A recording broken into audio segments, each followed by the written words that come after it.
Ya, sama kayak kita tadi, kalau kita doanya kepanjangan, secara keilmuan berarti nggak tepat. Ya, saya juga sering di pengajian bapak-bapak saya ngomong itu. Mentang-mentang kita hafal semua ya, doa selamat kita hafal, munjiat kita hafal, semuanya kita baca. Itu kalau diterjemahin, isinya sama. Jadi doa selamat, sholawat munjiat, apalagi yang dibaca misalnya tibil qulub, ya, dan sebagainya itu doanya sama artinya. Jadi kalau ibu baca nih pertama misalnya sholatan tujuh nabi yang menjamil awalil wafat, watak dan seterusnya ya, terus ibu baca lagi Allahumma inna sholat samatan fidin, terus ibu baca lagi doa yang lain atau yang saya sampaikan Allahumma ya mudah dabir, itu malaikat nyengir malaikat, kuis,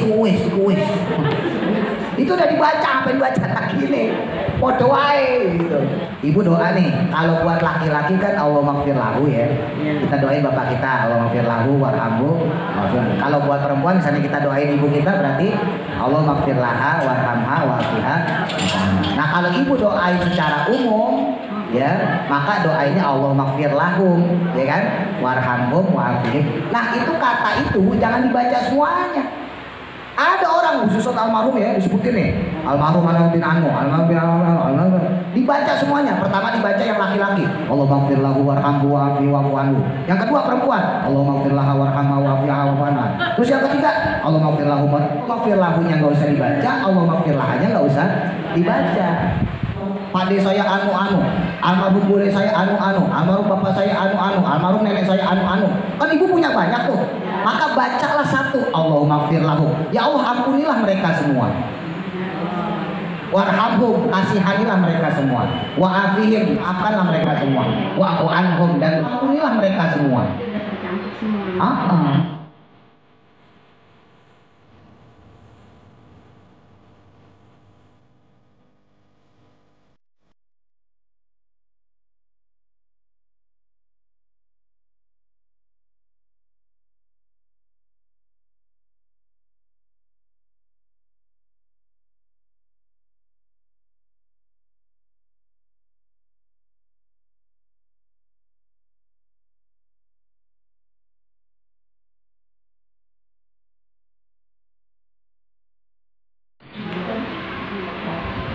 Bismillahirrahmanirrahim. Rawahu meriwayatkan hadis Al-Bukhari, Imam Al-Bukhari dengan nomor hadis 876.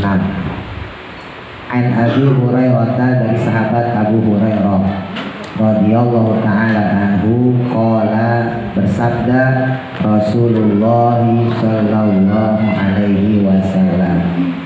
Nabi pernah bersabda, kata sahabat Abu Hurairah, Adalla, merahasiakan. Siapa yang merahasiakan? Allahu, Gusti Allah subhanahu wa ta'ala, anil jumu'ati, saking dino Jumat. Ya, tentang hari Jumat Allah merahasiain. Man, akan orang, ya, kepada orang atau kepada golongan, karena yang adanya dahulu, qoblana, sebelum kita, kata Nabi. Jadi Allah itu merahasiakan hari Jumat, disembunyiin sama Allah keistimewaan fadilah hari Jumat kepada orang-orang sebelum kita, kata Nabi seperti itu. Fakana, maka adanya lil Yahudi, untuk golongan orang Yahudi itu yaumus sabti, diberikanlah hari Sabtu. Jadi orang Yahudi, umatnya Nabi Musa dulu ya, itu diberikan hari Sabtu, makanya disebut hari Sabat. Karena pada hari itu mereka itu melaksanakan ibadah khusus, ya. Wakana, dan adanya juga lin Nasoro, kepada golongan Nasrani, orang-orang Nasrani itu yaumul ahadi, yaitu hari Ahad, ya, kalau kita nyebutnya hari Minggu. Faja'a, maka mendatangkan Allah Ta'ala, Allah Subhanahu wa Ta'ala, bina, kepada kita, maksudnya kepada umat kami, kepada umat Islam, ya, kita ini, fahadana, lalu menunjukkan kepada kita Allah Ta'ala, Allah Subhanahu wa Ta'ala, liyaumil jum'ati, kepada hari Jumat ini. Jadi Jumat itu baru kemudian ditunjukkan kepada Nabi, fadilahnya, keistimewaannya, dan sebagainya. Faja'ala, maka kemudian dia menjadikan al-jumu'ata akan hari Jumat, wasabta dan hari Sabtu, wal ahadi dan hari Ahad. Wa kadzalika dan demikian juga adapun mereka itu tabaun akan mengikuti lana kepada kita yaumal kiamati pada hari kiamat. Makanya ada beberapa ulama yang menghukumi makruh kalau ada orang dia berpuasa di hari Jumat tanpa mengawali dengan hari sebelumnya, atau hari tersebut memang tidak ada fadilah, ya. Jadi misalnya ibu ujuk-ujuk puasa hari Jumat, ya makruh hukumnya, nggak haram ya, makruh. Kecuali ibu puasanya mundur dari Kamis, hari Kamis ibu puasa dulu, Jumat nggak makruh, ya. Atau puasa Jumatnya kita itu karena ada hari-hari yang memang istimewa, misal hari kelahiran kita. Ya kalau orang Jawa misalnya kita ini pasaran ya, nah itu boleh. Nah, terus juga misalnya lagi hari Jumatnya itu jatuh suro. Nah, Muharram kan kita disunahin puasa juga tuh. Ya, atau jatuhnya misalnya pas hari Arafah. Ya, tanggal 9 gitu ya. Nah, kan harinya Jumat tuh. Nah, itu tetap disunahin puasa. Tapi kalau seandainya nggak ada apa-apa, ya ujuk-ujuk lah. Ya, kita puasa di hari Jumat hukumnya makruh. Nggak haram ya Bu ya, makruh. Kenapa? Karena di hari Jumat itu hari raya kita. Justru kita senang-senang di hari Jumat itu. Ya, makan-makan lah ibaratnya gitu. Makanya kalau bisa hari Jumat atau malam Jumat ya belilah makanan yang enak. Ya, jadi jangan malam Minggu, jangan. Ya. Saya jujur aja, saya kalau malam Jumat tuh beli makanan enak Bu. Banyak istri saya beli martabak khusus malam Jumat sampai sekarang. Ya, dari anak saya belum pesantren sampai sekarang kalau malam Jumat aja saya keluar. Ya, makanya ibu ada suka ketemu saya di jalanan malam Jumat. Itu habis jajan itu. Di sate kadang-kadang khusus malam Jumat. Ya. Jadi memang salah satu sunnahnya itu. Ya, malam Jumat, hari Jumat kita kalau bisa merayakannya ya, karena itu hari raya kita. Bahkan kalau di pesantren-pesantren khususnya daerah Jawa Timuran ya, itu hari Jumat anak sekolah libur. Jadi kalau di sana itu liburnya hari Jumat. Nah, kalau kita kan hari Ahad ya. Kalau di sana itu pesantren-pesantren liburnya hari Jumat. Bahkan yang nggak pesantren akhirnya ngikutin. Ya, sekolah-sekolah di Jawa Timur tuh khususnya daerah Jombang misalnya gitu ya. Itu yang nggak pesantren, yang bukan sekolah Islam, itu bahkan ngikutin akhirnya liburnya hari Jumat juga. Gitu. Nah, ini salah satu bentuk pemuliaan ya. Nah, makanya hukumnya makruh kalau kita puasa di hari Jumat. Begitu pula dihukumi makruh di hari Sabtu dan hari Ahad. Jadi sama hukumnya makruh, cuman beda alasannya. Kalau di hari Jumat itu karena kita berhari raya, ya kita senang-senang. Sedangkan di hari Sabtu, di hari Ahad justru itu hari rayanya orang Nasrani dan Yahudi. Makanya dimakruhkan kita memulai puasa di hari Sabtu dan hari Ahad. Tapi kecuali tadi ya, kecuali memang ada hari-hari khusus yang memang ada kesunahan berpuasa di hari Sabtu dan hari Ahad. Tapi kalau ujuk-ujuk ya kita puasa di hari Sabtu dari Ahad itu makruh. Tidak sampai haram, makruh. Nahnu adapun kami, kita ini kata Kanjeng Nabi itu al-akhiruna adalah umat yang paling terakhir min ahli dunia, dari golongan penduduk dunia. Ya jelas ya, Nabi Muhammad dan umatnya, kita ini adalah umat yang terakhir. Ya, dari zaman Nabi Adam, Idris, Nuh ya, dan seterusnya sampai Nabi Isa.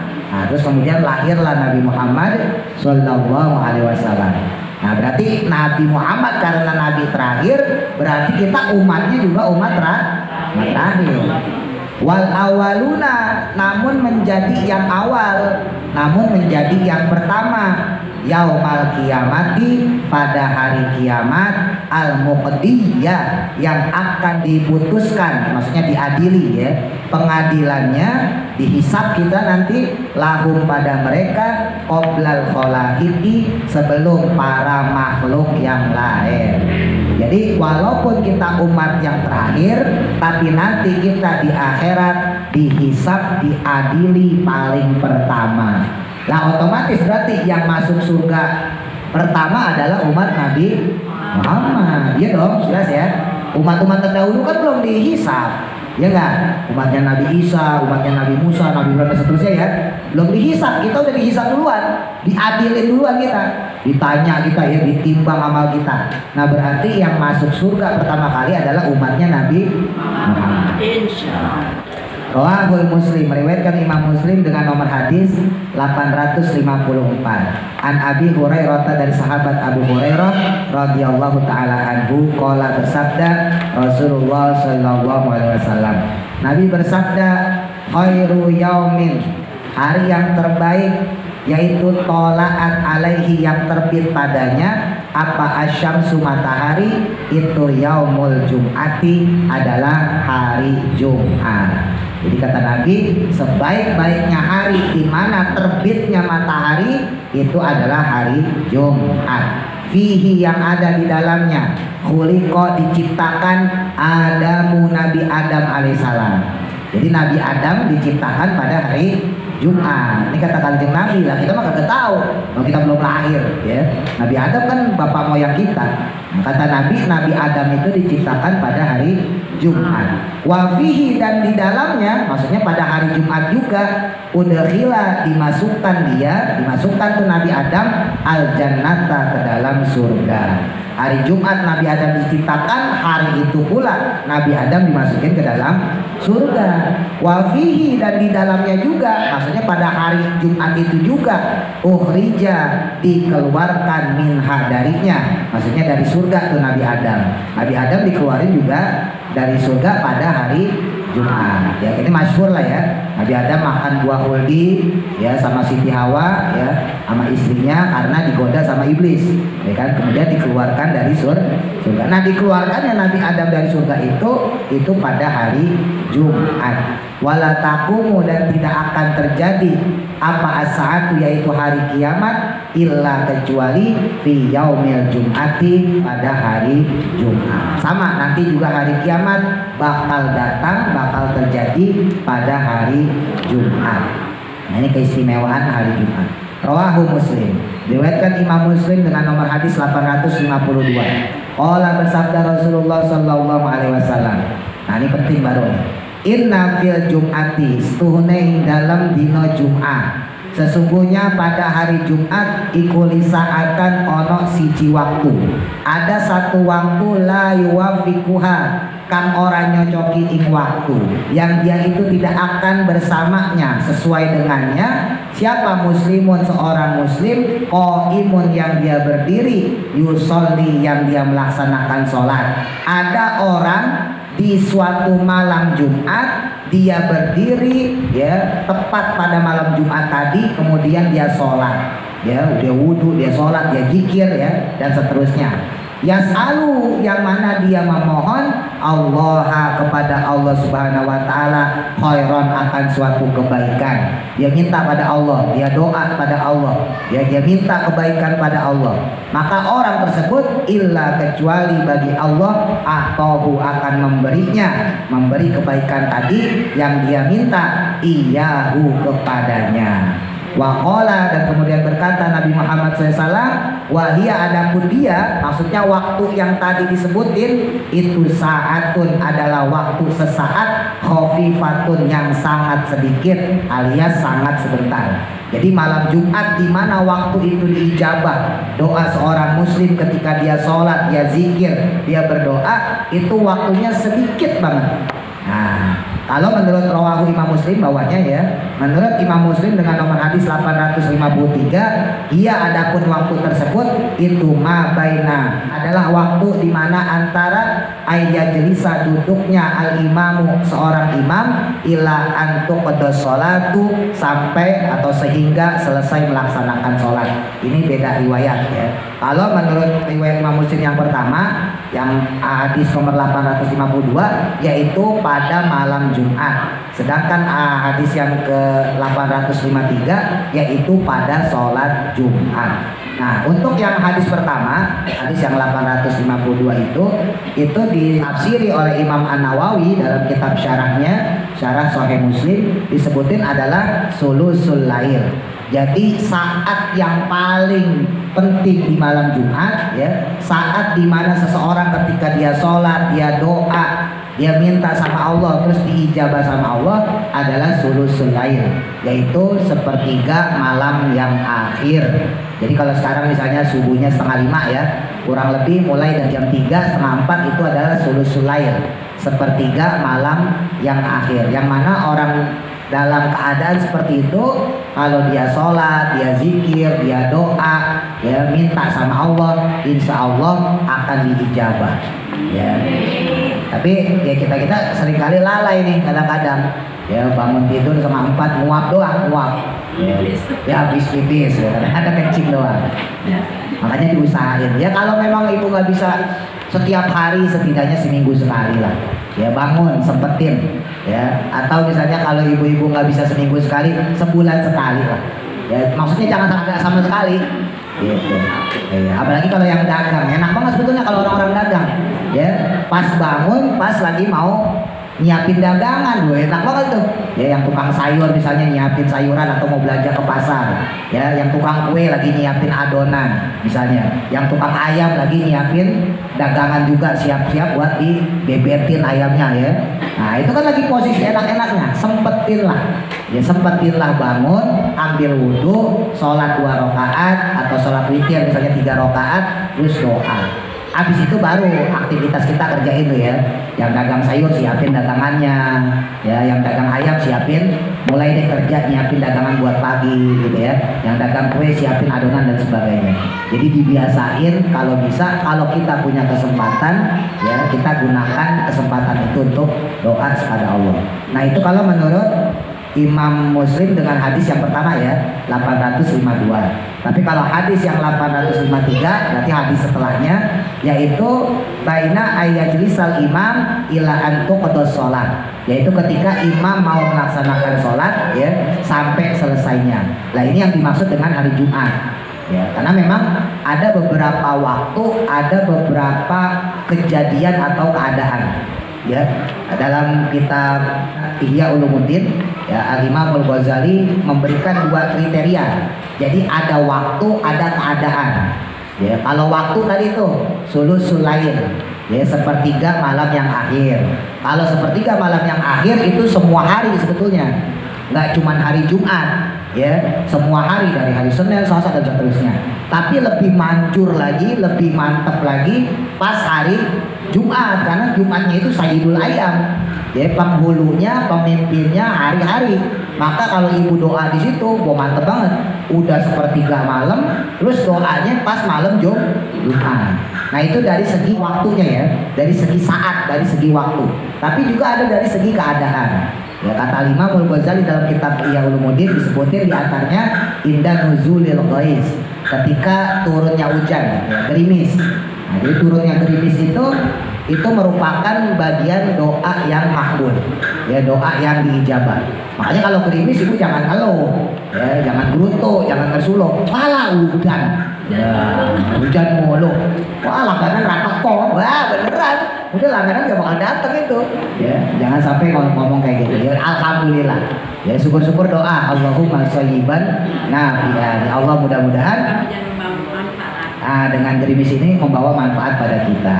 Terus juga selain gerimis hujan min awqati syarifah, di antara waktu yang mulia kata Imam Ghazali adalah inda iqamis sholat. Nah ini yang dimaksud dengan dalam riwayat Imam Muslim ya, ketika didirikannya sholat. Dalam riwayat lain disebutin bainal adzan wal iqamah, antara azan sama iqamah. Ini dalam sholat apapun bu, ya secara umum dalam sholat apapun, mau sholat zuhur, asar, maghrib, isya, subuh ya. Ibu misalnya ikut sholat atau sholat sendiri di rumah bareng anak misalnya gitu. Nah, sebelum qomat usahain doa dulu di situ. Kalau kita ke masjid, kita ke musola, sholat di masjid, sholat di musola, antara azan sama qomat itu adalah doa yang diijabah, doa yang makbul. Usahain di situ kita angkat tangan doa, gitu ya. Nah dalam riwayat lain, nah di sini yang disebut oleh Imam Muslim adalah khusus untuk hari Jumat. Nah jadi kalau secara umum sama kayak tadi, sepertiga malam secara umum dari hari Senin, ya begitu pula dengan orang yang sholat. Secara umum semua sholat, tapi secara khusus yaitu untuk sholat Jumat. Lah kalau saya yang perempuan gak sholat Jumat, dapat gak? Punya gak kesempatan seperti itu? Tetap punya. Terus kapan? Ya zuhur sama. Ya, kalau perempuan dapatnya pas sholat zuhur. Lah kan perempuan gak ada sholat Jumat. Kecuali di kampung-kampung ya. Kalau di kampung-kampung masih ada tuh ibu-ibu yang suka sholat Jumat. Nah kalau laki-laki kan dia berangkat ke masjid sholat Jumat. Ya mereka punya kesempatan ketika imam sholat sampai selesai. Nah ibu-ibu juga punya kesempatan pas lagi sholat zuhur. Dalam kitab Tanbihul Ghafilin kalau khusus perempuan bukan zuhur tapi asar. Jadi pas sholat asar itu waktu mustajabah, waktu yang diijabah buat doa buat perempuan. Ya, jadi kalau buat laki-laki di sholat Jumat, kalau buat perempuan asar pas hari Jumat. Karena asar itu waktu terakhir, ya waktu terakhir untuk ganti waktu yang baru. Itu. Nah terus kemudian di antara adab doanya khususnya buat perempuan ini membedakan. Ya ini saya sampaikan ibu kan perempuan. Kalau bapak-bapak saya ada lagi ceritanya nih. Ya. Kalau buat laki-laki doanya panjang, ya doa apa aja lah. Kenapa? Karena laki-laki itu tuntutannya banyak bu. Ya iya dong, yang nafkahin kan laki-laki, ya kan? Yang nyari duit laki-laki, yang ngurus segala macem laki-laki. Ya walaupun kadang-kadang ada perempuan, tapi secara umum ya, secara umum kan yang ngurus-ngurus semua itu laki-laki. Ibu kan ngurus rumah tangga, cuci piring, cuci baju kan begitu ya. Tapi secara kebutuhan yang paling banyak itu adalah laki-laki. Anak laki-laki adalah kepala rumah tangga, maka justru bagi laki-laki banyak doa. Tapi kalau buat perempuan enggak. Nah ini hati-hati ya. Kadang-kadang fikih yang kayak gini ini kebalik-balik bu. Ya. Kalau buat perempuan justru kalau doa jangan panjang-panjang. Dulu pernah saya sampaikan ya, kalau saya pernah cerita tuh. Ya, kadang-kadang kita ini ngukur rata antara laki-laki sama perempuan. Contoh ya, dulu saya pernah belajar ya, salah satu guru saya perempuan. Ya, guru saya sih gak ada salah ya, yang salahnya saya. Itu pas lagi sholat, tangan saya nih, sikut saya tempelin di lantai. Ya, lah guru saya perempuan. Guru saya mah gak ada salah orang saya ngikutin. Ya kan? Nah, tapi kan akhirnya semua laki-laki yang sholat jadi nempelin sikutnya di lantai semua. Padahal ketika kita belajar fikih ternyata ada perbedaan antara sholat laki-laki sama sholat perempuan. Kalau perempuan sikutnya emang ditempelin begini, ya. Kalau laki-laki justru sunnahnya diangkat, sikutnya jangan sampai nempel. Itu contoh ya. Jadi ada memang beberapa perbedaan antara laki-laki dengan perempuan. Laki-laki bu, mau ganteng, mau jelek, ya mau udah punya istri atau enggak, sunnah muakkadah sholatnya di musola, sholat di masjid jamaah. Ya, untuk laki-laki. Kalau perempuan, khusus perempuan cakep, bahenol, montok, slemok, nah, pokoknya yang rawan fitnah lah ya. Nah itu justru bukannya sunnah, makruh. Makruh kalau ada perempuan cakep, ya dia sholat di musola, sholat di masjid berjamaah. Beda sama orang tua, kalau orang tua ya sholat di masjid, musola ngapain lagi? Ya. Jadi khusus buat yang perempuan masih muda, masih cakep, itu ya. Nah, iya. Nah ini kan ada perbedaan ya. Nah jadi antara perempuan dengan laki-laki itu ada segi perbedaan, termasuk di dalamnya doa. Ya jadi ibu jangan samain, oh Pak Ustadz itu laki-laki doanya panjang. Ya iya karena memang sunahnya doanya panjang, baik doa sendiri maupun doa berjamaah. Tapi kalau perempuan enggak, perempuan tuh kebalik. Ya sama kayak tadi ya. Ini saya sampaikan ya, jadi biar ibu bisa bedain mana amaliyahnya laki-laki, mana amaliyahnya perempuan. Ya walaupun kadang-kadang saya juga suka protes juga sama bapak-bapak, kadang-kadang doanya kepanjangan. Oh boy, diwocok. Ya, apa lagi dibaca? Ya, jadi enggak beda fikihnya laki-laki sama fikihnya perempuan. Kalau perempuan ibu doa nih malam tahajud gitu ya, atau ibu witir, ya udah doanya Robbi Firli itu yang penting tuh.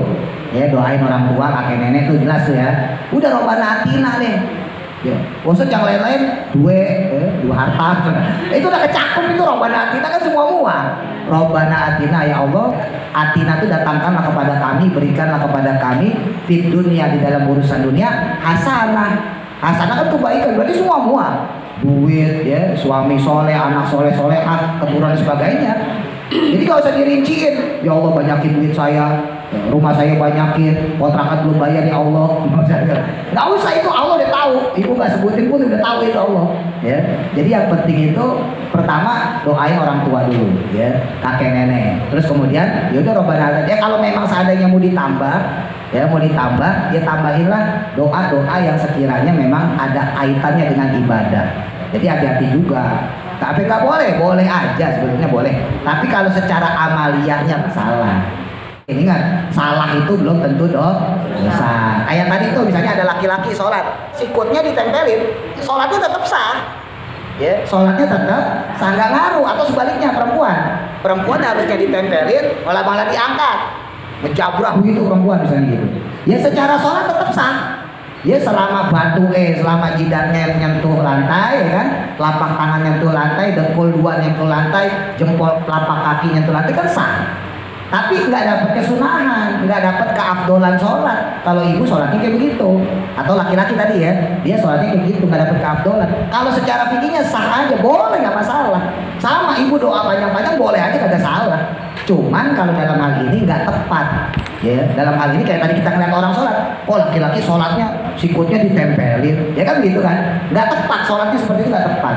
Ya, sama kayak kita tadi, kalau kita doanya kepanjangan, bukannya dosa ya, secara keilmuan berarti nggak tepat. Ya, saya juga sering di pengajian bapak-bapak saya ngomong itu. Ya, kalau yang punya buku saya, buku doa-doa tuh, ya itu kan ada doa di sholat maghrib, sholat isya gitu ya.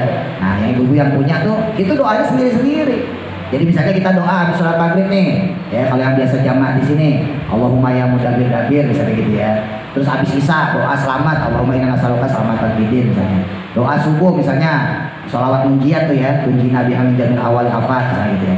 Zuhur misalnya, rabbana hablana min azwajina dan seterusnya. Jadi doanya sendiri.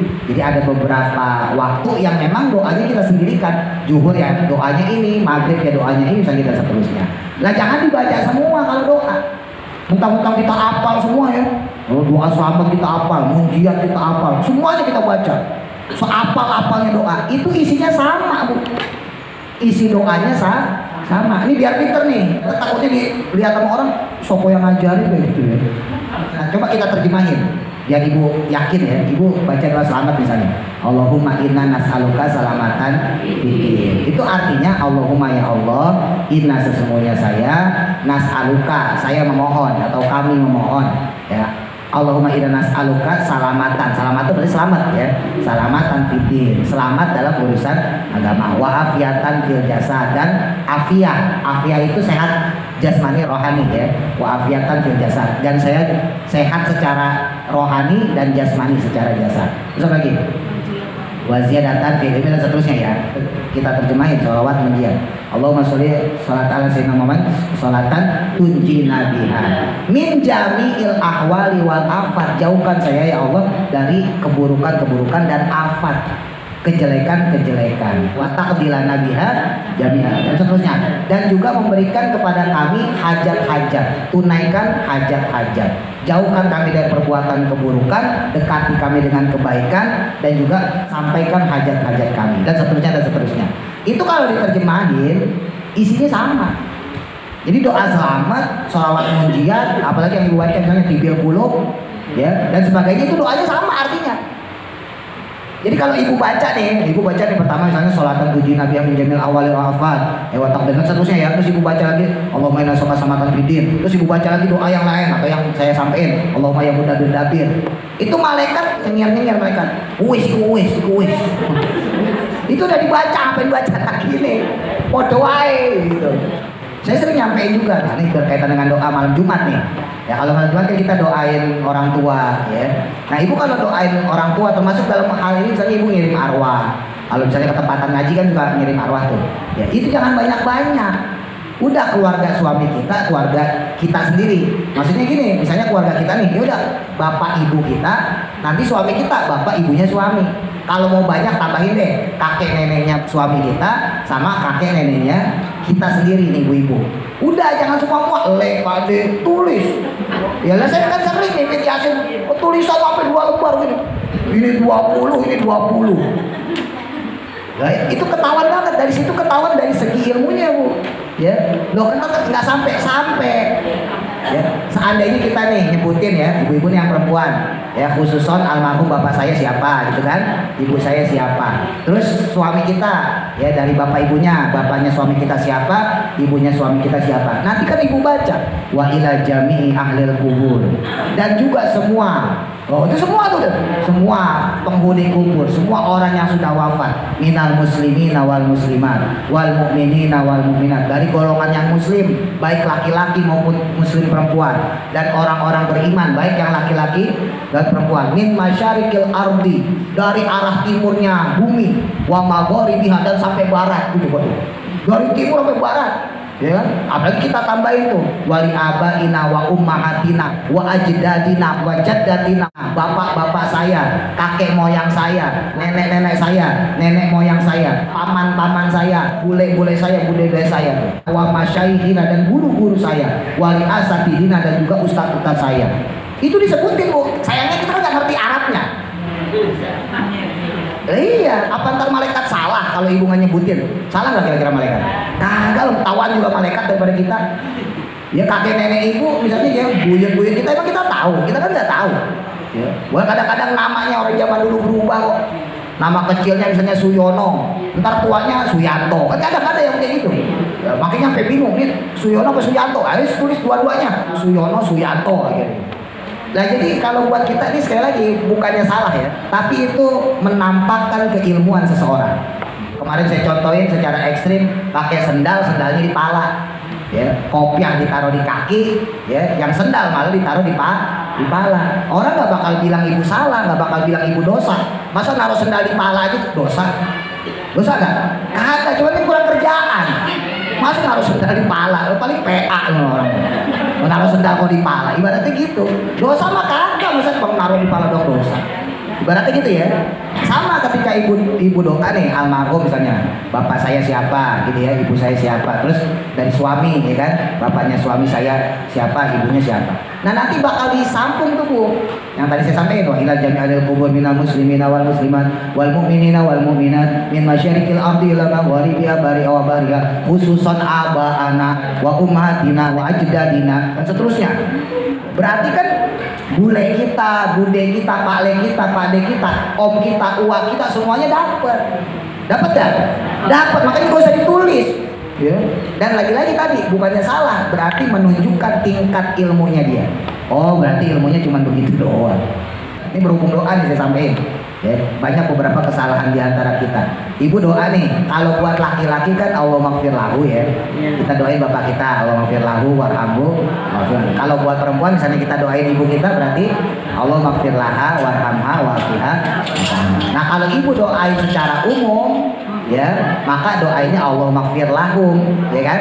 Warhamhum wafihim. Nah, itu kata itu jangan dibaca semuanya.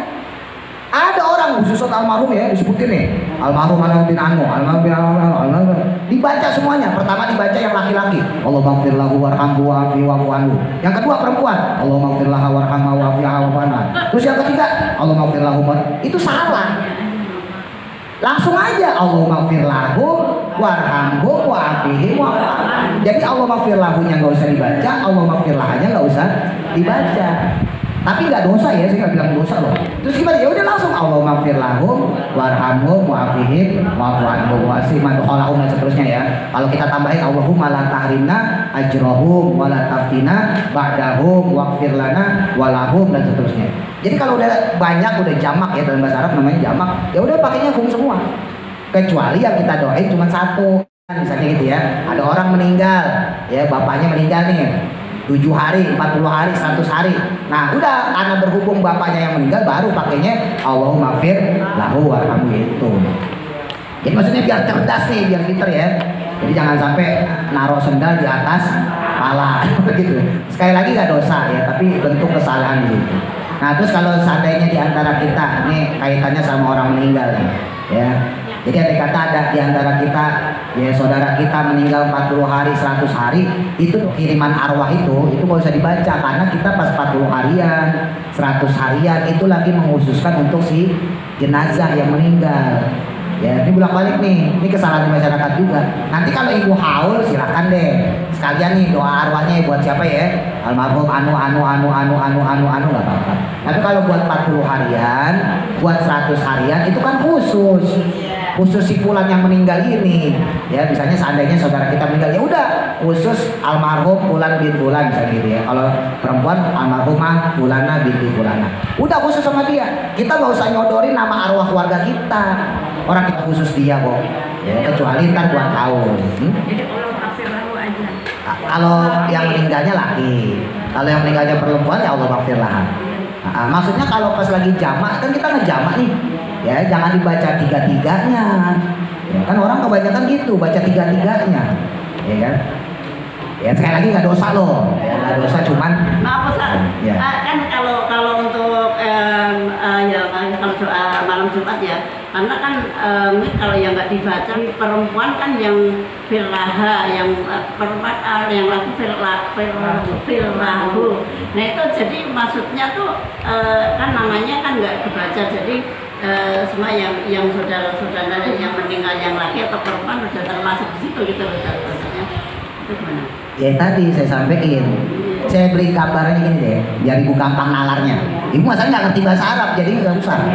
Ibu punya sendal jepit kanan kiri, terus ibu beli lagi sendal bakyak kanan kiri, terus ibu beli lagi sendal yang lebih bagus, sendal pantopel gitu atau sendal swallow, ya kanan kiri juga. Berarti ibu belinya berapa pasang? 3. Sekarang kalau ibu jalan, apa tiga-tiganya dipakai? Yang satu bakyak, yang satu apa yang dipakai? Satu kan? Satu pasang. Kalau pengen bakyak ya pakainya bakyak. Walaupun ibu punya tiga-tiganya. Walaupun ibu punya tiga-tiganya. Nah, paham nih? Sekarang saya lariin. Walaupun ibu baca semuanya, almarhum pade saya anu-anu, almarhum bule saya anu-anu, almarhum bapak saya anu-anu, almarhum nenek saya anu-anu. Kan ibu punya banyak tuh. Maka bacalah satu. Allahumma gfir lahum. Ya Allah ampunilah mereka semua. Warhamhum, kasihanilah mereka semua. Wa'afihim, maafkanlah mereka semua. Wa'fu anhum, dan ampunilah mereka semua. Jadi kalau ibu bacanya satu persatu, ini saya terjemahin makanya sih. Ibu bacanya satu persatu. Allahumma gfir lahu warhamhu wa'afi wa'fu anhu. Allahumma gfir laha warhamha wa'afi wa'fu anha. Itu artinya sama. Ya Allah ampunilah dia laki-laki, kasihanilah dia laki-laki, sayangilah dia laki-laki. Terus Allah maghfirlah, ya Allah ampunilah dia perempuan, kasihanilah dia si perempuan, sayangilah si perempuan. Terus ibu baca Allah maghfirlah, ya Allah ampunilah mereka, sayangilah mereka, kasihanilah mereka, ampunilah mereka. Lah kan artinya sama. Itu kata malaikat dari tadi aja begitu. Ngapain bakal begitu? Ya tadi, ya ibu pakai sendal tiga-tiganya dipakai, dosa nggak? Enggak lah, masa pakai sendal tiga-tiga dipakai, dosa kan enggak ya? Coba dia stres, masa sendal. Ya jadi nggak salah, cuman tadi menampakkan keilmuan seseorang. Kenapa saya nyampein? Karena ibu ngaji sama saya. Secara nggak langsung saya bertanggung jawab atas amalia yang ibu pakai. Tapi ini saya nggak ngewajibin ibu begitu, enggak, terserah. Ibu mau tetap Allah maafil Allah, terserah urusan. Yang penting saya udah nyampein, tugas saya menyampaikan. Dan itu berat, berat itu bu. Saya yakin banyak yang antara ibu yang ngegerundel juga. Ustaz, itu pasti gerundel. Tapi tugas saya emang nyampein. Ya. Iya menyampaikan yang salah, kalau salah ya salah. Ya kayak misalnya kemarin saya contohin wadduha gitu ya. Wadduha kan kepanjangan. Walaili idza saja kan kepanjangan, tapi banyak orang yang kayak gitu. Nah saya nggak mau ibu bagian dari itu. Saya nggak mau ibu termasuk mereka-mereka yang salah. Mereka yang salah biarin aja urusan mereka. Mereka punya guru, tanggung jawab guru sendiri. Nah saya bertanggung jawab atas ibu. Tapi saya nggak maksa ya. Sekali lagi saya nggak maksa. Ibu pakai tetap Allah terlalu silahkan. Tapi kelihatan keilmuan seseorang dari situ. Sama kayak tadi kita lihat anak muda laki-laki kok sholat sikutnya nempel ke lantai. Ketahuan nggak ngaji nih. Iya kan? Ketahuan nggak ngaji. Kalau ngaji nggak mungkin sikutnya nempel ke tanah. Ketahuan nih anak muda nih laki-laki nggak ngaji nih. Dan sama kayak gitu, ibu ntar baca Allah maghfirlah wa Allah maghfirlah wa Allah ketahuan nggak ngaji. Sebab kalau ngaji pasti dikasih tahu. Nah itulah pentingnya ngaji yang kayak begini. Ya kalau ibu ngajinya biasa ya kayak sebenarnya ya bagus, tetap cuman kan nggak ketahuan salahnya di mana. Ya, kayak tadi misalnya lafaz qulil afwa. Dari mana kita tahunya dibaca qulil afu misalnya gitu. Atau misalnya bil haqq misalnya gitu di kol-kolain. Dari mana kita tahu? Kita tahunya lewatnya. Nah tugas saya di sini adalah memang selain saya ngasih tahu yang benar ya cara bacanya, saya negor yang salah-salah. Itu tugas saya. Saya nggak meninak bawakan ibu-ibu, oh ibu mah bagus, bacanya cakep, oh indah, begini, silakan maju. Enggak, saya nggak mau kayak gitu. Ya, kalau ibu salah, kebiasaan masyarakat kita salah, saya tetap ngomong salah.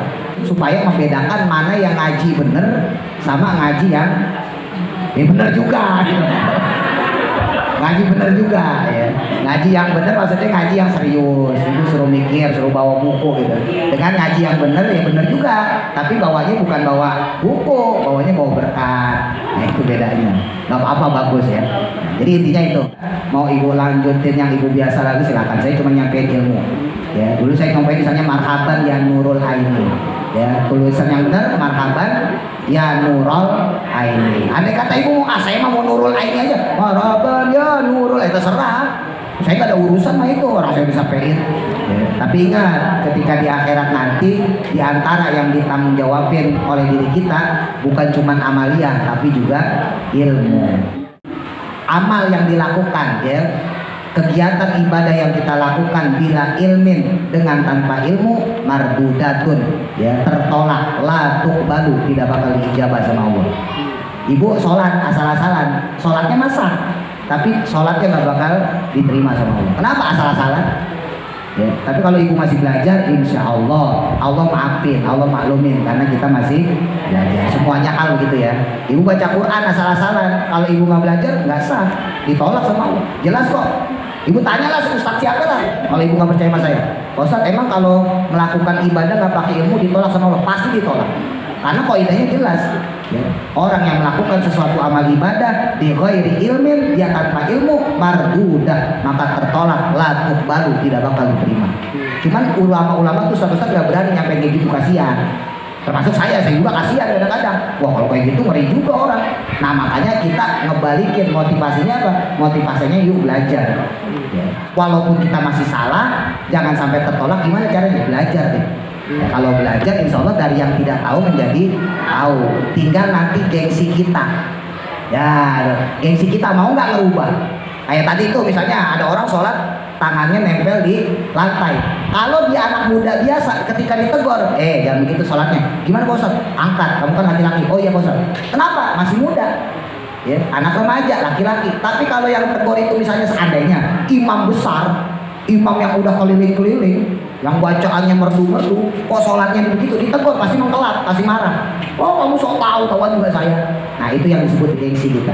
Nah tergantung kita mampu nggak untuk merubah itu ya, karena semuanya kebiasaan, jadi harus dirubah secara perlahan. Wallahu a'lam, mudah-mudahan manfaat. Al-Fatihah.